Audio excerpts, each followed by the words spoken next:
Би та бүхэндээ дотоод иргэний их сургуулийн цахим ТV-гийн ярилцлагын цаг болгоныхаа ээлж дугаарыг хүргэх гэж байна. За тэгэхээр манай их сургуулийн хувьд бол тусгай хэрэгцээтэй иргэдэд зориулсан тэдэндээ ээлтэй орчныг бүрдүүлэх чиглэлээр бол баггүй ажлуудыг зохион байгуулдаг.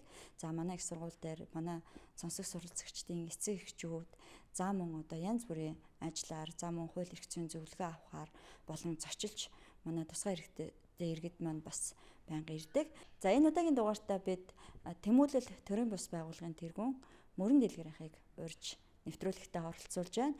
За мөрөн дэлгэр ахыг бол бид өөрсдөө их сургуультай урьсан. Яагаад гэвэл цахим орчинд бол маш олон одоо хүмүүнлэгийн ажлыг зохион байгуулдаг. За мөн одоо бид нар манай их сургуульд зочилж бас та манай их сургуулийн түүхтэй танилцж за манай их сургуулийн одоо энэ тусгай хэрэгцээтэй иргэдтэй зориулсан ээлтэй орчны талаар бас санал хүсэлтээ илэн далангүй яриараа гэж урьсан байгаа. Сая бас сургуулийнхаа орчинг танилцууллаа. Сургуулийнхаа түүхийн музейг үзүүллээ. Манай номын сангаар бас зочиллоо. За ер нь бол нэг өдөр бол яваад бол барахгүй дуусахгүй байна гэдэг их өндөр сэтгэлтэй байна. За мөн одоо бид нартай хамт өдрийн олоос хамт ийдсэн байгаа. Тэгээд танд одоо бидний урилгыг хүлээж авч манай их сургуульд зочилж манай их сургуультай танилцсанд маш их одоо баярлалаа. Тэр олоос цаг зав гаргаад ирнэ гэдэг бол бидний хувьд бол их урамтай ийм сайхан зочин байлаа. За өнөөдөр хоёлаа ер нь өнөөдөр сургууль зочлоод хамгийн анхны сэтгэл ер нь ямар байна? Ер нь би энэ дотоод иргэний их сургуулийн үүдээр нь л өнгөрч ирнэ гаднах замаар нь л явж орж үдсэн болохоос биш. Дотор нь орж ирж үзээгүй. Дотор нь орж ирээд ингээ урилгаар хурж ирээд ингээд эхлээд орж ирэхэд хөгжлийн бишээтэй иргэдийн юм зогсоол тэмдэгтэй зогсоол байж байна. Энээс нь л ер нь ор хайлах үүднээсээ гэдэг шүү дээ. Тэгэл тэндээс ер нь мэдэгдээд сайхан орцсон хөгтөж аваад хүлээ аваад хоол өдрийн сайхан хоолоор дайлаад музей үзүүлээд тэгээд номын сангаар үзүүлээд орж гарцсан нь бол бас боломжийн сайхан хийцэн байгаа юм байна.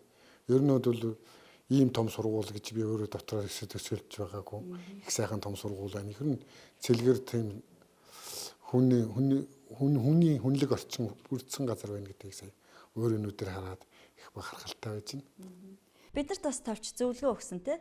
Сая манай ариун цэврийн өрөөгөөр үйлчлүүлсэн бас зарим нэг бид нар нэлээд тойрч явлаа. Зарим нэг газар бас шаардлагатай шат юмнууд байна гэж бас хэлжсэн те.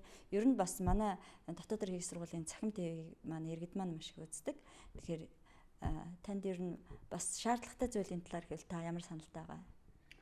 Гоё хавда одоо нэг хөгжлийн бишээтэй иргэдийн тухай хууль мөл гэл ингээл стандарт ярих юм бол стандартын төвшөнд хүрээгүй зарим нэг шат мат байж л байгаа боловч ер нь бол амархан одоо ирээдүй цаашаа сайхан болчих их тийм тогтоо тийм орчингууд бол бүрдсэн байна.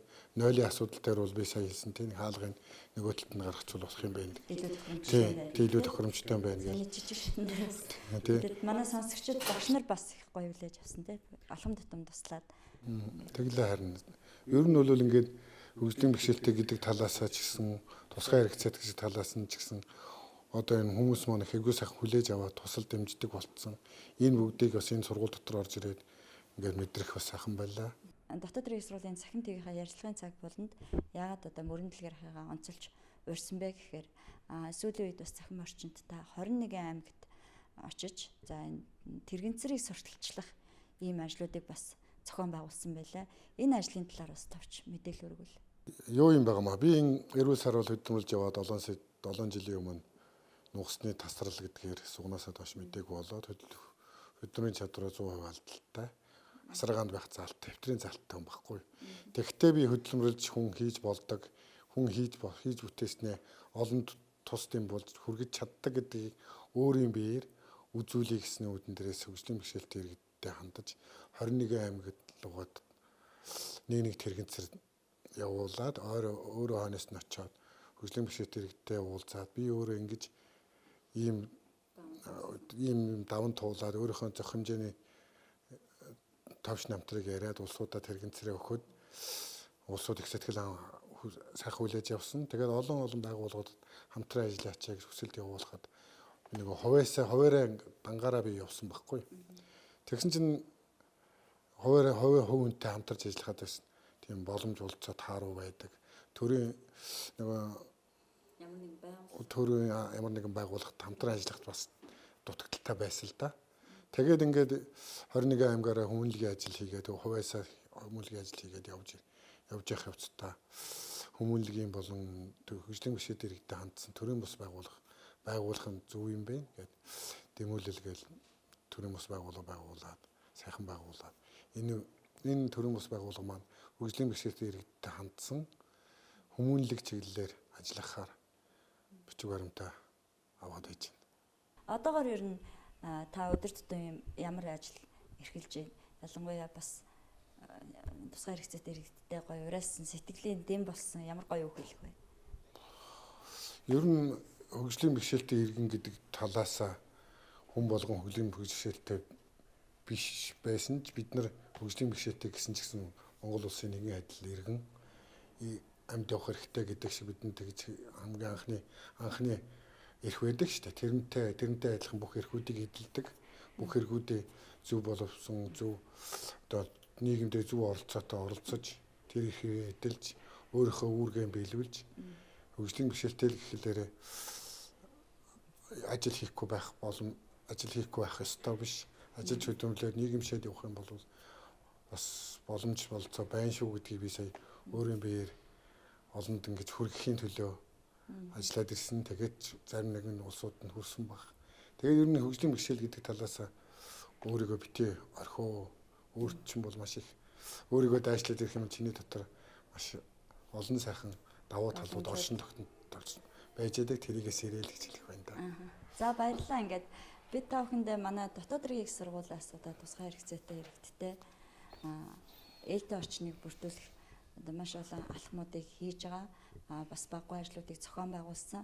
Энэ хүрээнд одоо тэмүүлэл төрийн бус байгууллагын тэргүүн бүрэн дэлгэрийнхээ их сургуультай урьж зочлуулж одоо ингэж их сургуулаа танилцууллаа. Бидний урилгыг хүлээж авч өнөөдөр бас хагас өдрийг бидэнтэй хамт өнгөрөөсөн танд баярлалаа. Танд одоо ажлын их урам зориг, сэтгэлийн их эрч хүч одоо бүх хүмүүст хүсдэг аз жаргал сайн сайхан бүхнийг хүсэн өрөөё. Баярлалаа. Тэгээд нэг өөрт хүсдэг бүх сайхныг өөртөө хүсдэг шиг бүх сайхныг бүх хүмүүстээ хүсье да. Ингээд танай байгууллагаар зочилсан сайхан сэтгэл төрлөө. Тэгээд ондоо сургуулаас ахуулаад аж ахуй нэгж албан газрууд ийм сайхан найр шиг орчин орж гарахын нээлттэй орчныг бүрдүүлж байгаасаа гэж хүсэж байна. Энэ нь хөгжлийн бэрхшээлтэй иргэн гэхээсээ илүү хүүхдэд төрсэн хүүхдэд хүртэл хэрэгтэй замыг бий болгож өгсөө гэж хүсэж байна. За баярлалаа. Танд ажлын амжилт хүсье. Би та бүхэндээ дотоод иргэний их сургуулийн Цахим ТV-гийн ярилцлагын цаг болонгаа хүргэлээ. Энэ удаагийн дугаартаа бид тэмүүлэл төрийн бус байгууллагын тэргүүн мөрөн дэлгэрийнхээ урьж оролцууллаа. Дараагийн нэвтрүүлгээрээ иргэ уулзцаая.